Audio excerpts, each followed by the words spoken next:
Brentford are one of the best run clubs in England. That was until they appointed Keith Andrews as manager. Be humbled, I think, would be the overriding feeling. Honoured that I'm the person that's been chosen to take the club into the next chapter. For a club that has worked wonders in the transfer market, picking up gems such as Mbeumo, Damsgaard and Wissa, the idea that one of the Premier League's smoothest and smartest operators has decided to put a man with no managerial experience in the dugout seems extremely naive and a huge unnecessary risk. The Irishman, who has worked at the club for just over a year as a set-piece coach, would be completely out of his depth. The past season, the Bees were competing for a European place, so the obvious move forward would be to try and nail down that spot for next season.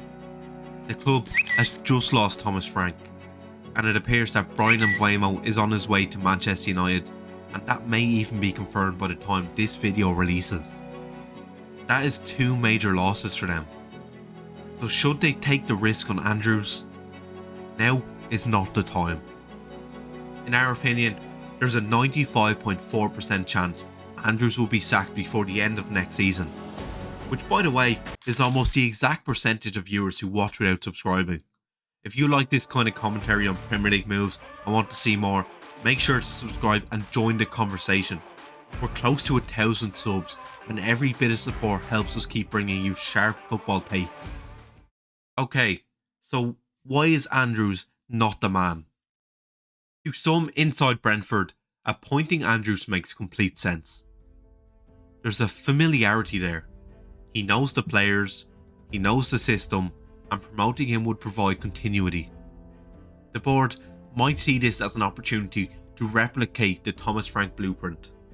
Avoid disruption, reward loyalty, and keep the club's culture intact. When they appointed Thomas Frank, he was the assistant manager at Brentford before he became the head coach. So from a human resources perspective, this is a tidy move, and the exact same move they made all them years back. It keeps and sends a message to coaches across Europe. Come to Brentford, do good work, and you will be rewarded. But football isn't about internal harmony and philosophical alignment, it's about the results. It's about tactics, leadership, and dealing with the relentless pressure of the Premier League. And here's where the problem lies. Keith Andrews is not Thomas Frank. He doesn't have the managerial experience. In fact, he has no experience at all. Since retiring as a player, Andrews has worked in various coaching and assistant roles, including with the Republic of Ireland national team. He's known as a diligent, well-liked coach, but we have no idea what kind of manager he would be. There's no tactical blueprint to analyse, no previous job we can point to and say, that's how he sets up his teams, or that's how he manages pressure. We're completely in the dark, and that's where the danger lies. Making a first-time manager your head coach in the most competitive league in the world is not just a bold move, it's potentially catastrophic. The difference between being a number 2, a set-piece coach, and being the main man is vast. As an assistant, you're a sounding board.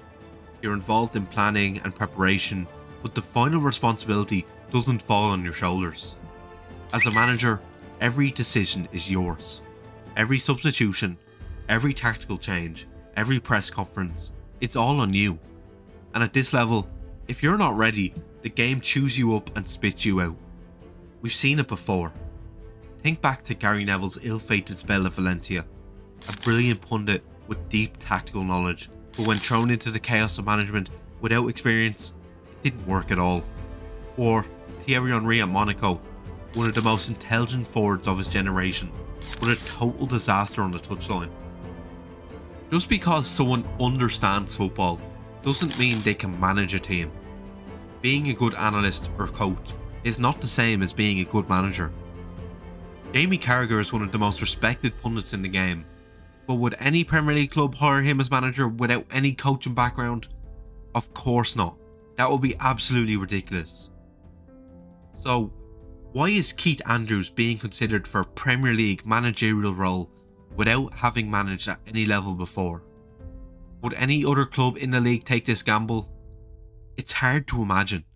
And that's what makes this decision so baffling, because Brentford have never been a club that acts emotionally or without data to back up their decisions. This feels like a long way away from the identity they've built over the past few years. Brentford rose through the ranks of the Premier League and Championship while being smarter than the competition. They embraced data when others dismissed it. They stuck to their plan when others panicked. And now, just as they're starting to establish themselves as a serious mid-table club with serious European potential, they're considering handing the keys over to someone completely untested. It feels like a risk for the sake of sentiment, not strategy or not logic. That's the key point here. Brentford should be aiming higher. With the infrastructure they've built, the players they've developed, and the foundation Thomas Frank has laid, they have every right to dream of European football. Yes, Frank has left. Yes, Mbeumo could move on. But that doesn't mean the ambition has to disappear. The next managerial appointment is critical. It can either build on what's already there or dismantle years of careful planning. That's why names like Edin Terzic made so much more sense. He's a coach with experience at the highest level, someone who led Borussia Dortmund to a Champions League final. He has a defined style, a proven track record, and the kind of tactical identity that Brentford typically value. If Brentford wanted to continue climbing, this is the kind of appointment they needed to make, not one based on familiarity or internal comfort, but one that aligns with their long-term ambition.